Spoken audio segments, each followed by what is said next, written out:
He made the whole world laugh. The world knew him through laughter. But nobody ever saw the tears Charlie cried. He was one of Hollywood's biggest stars, the beloved of millions, always appearing on screen with his hat, his cane, silly and lovable. But what about behind the curtain? Behind the curtain, there was a little boy collecting bread from the trash.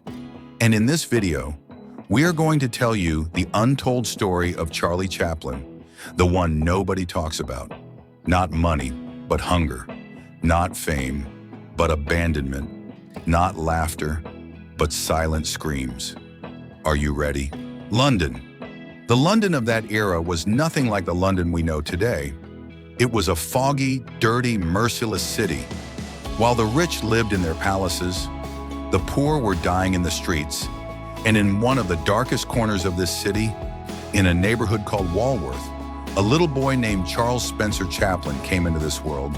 His father, Charles Chaplin Sr., was a music hall performer.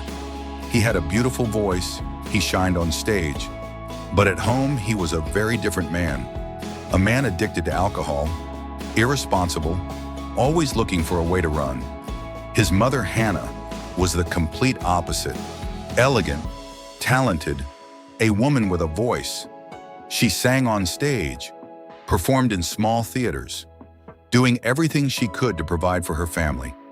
And Charlie had an older brother, Sidney, 2 brothers, 2 poor children, and an uncertain future stretched out before them.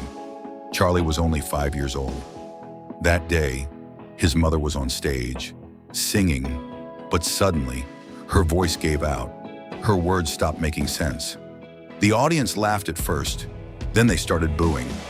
The stage manager pulled Hannah off the stage, and little Charlie was waiting, right there, at the side of the stage.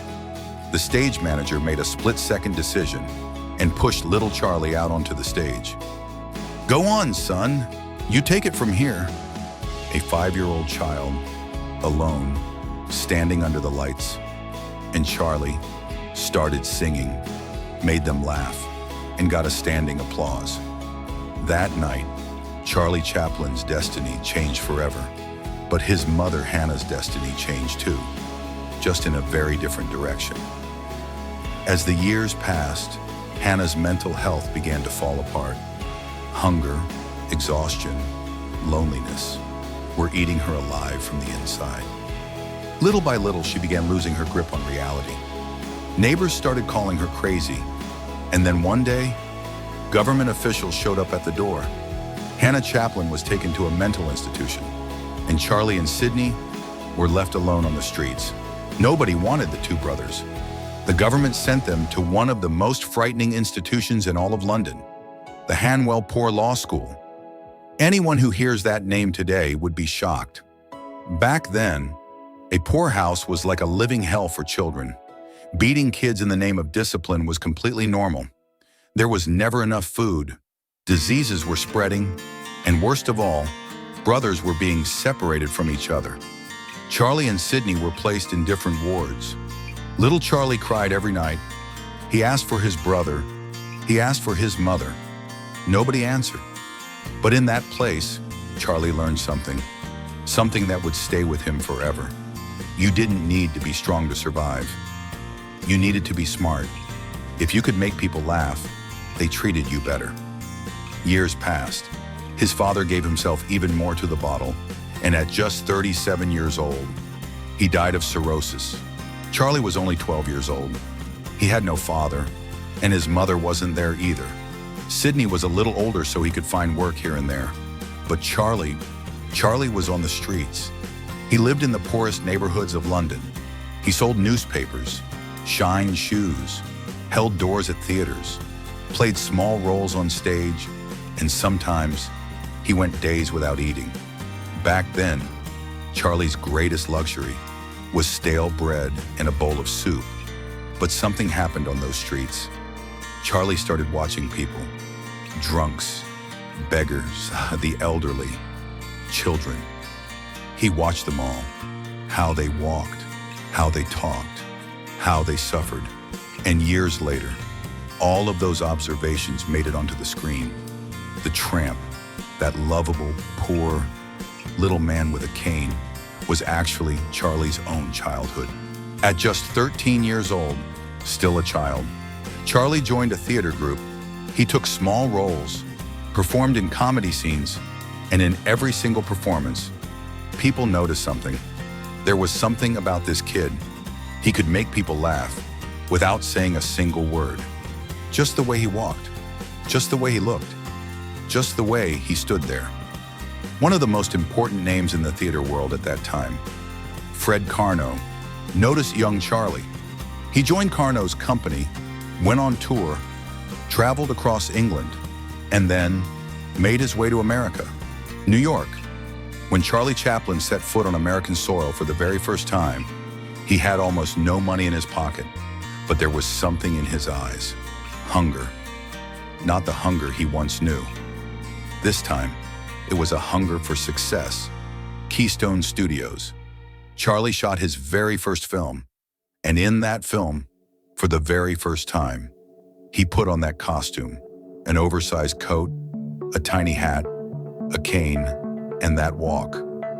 The audience burst into laughter, but nobody knew. That costume was no accident. That poor, clumsy, yet dignified character was Charlie himself. That little boy who grew up on the streets of London. Films came one after another, each one bigger than the last. The name Charlie Chaplin spread across the entire world. The money came, the fame came, but Charlie never forgot. At the very height of his fame, Charlie did something. He went looking for his mother. Hannah was still in the mental institution. Over the years, she had gotten better at times and worse at others. Charlie brought her to America, took her to the best doctors, placed her in the most beautiful home. But Hannah was no longer the same. Sometimes she didn't recognize her own son. Sometimes she would hum the songs she used to sing on stage. Sometimes she would ask for little Charlie, not knowing that little Charlie was now the most famous person in the entire world. Charlie held on to every single moment he spent with his mother, and that pain never went away, not ever. Charlie Chaplin became a millionaire, but he never wasted his money, not once, because he knew what hunger felt like. He knew what it was like to pick bread out of the trash. He knew what it felt like to shiver in the cold at night, just waiting for the morning to come. That's why he protected every penny. That's why he understood the value of every single cent. And that's why, in every film he made, he always told the stories of the poor, the kid, modern times, the great dictator, city lights. Every single film carried the same message. The powerful don't always have to win. The poor have dignity too. The little people have a story worth telling. When Charlie Chaplin made those films, he was actually telling the story of his own childhood. Then one day, Charlie stepped onto a ship. He was leaving America, the McCarthy era, the paranoia of communism.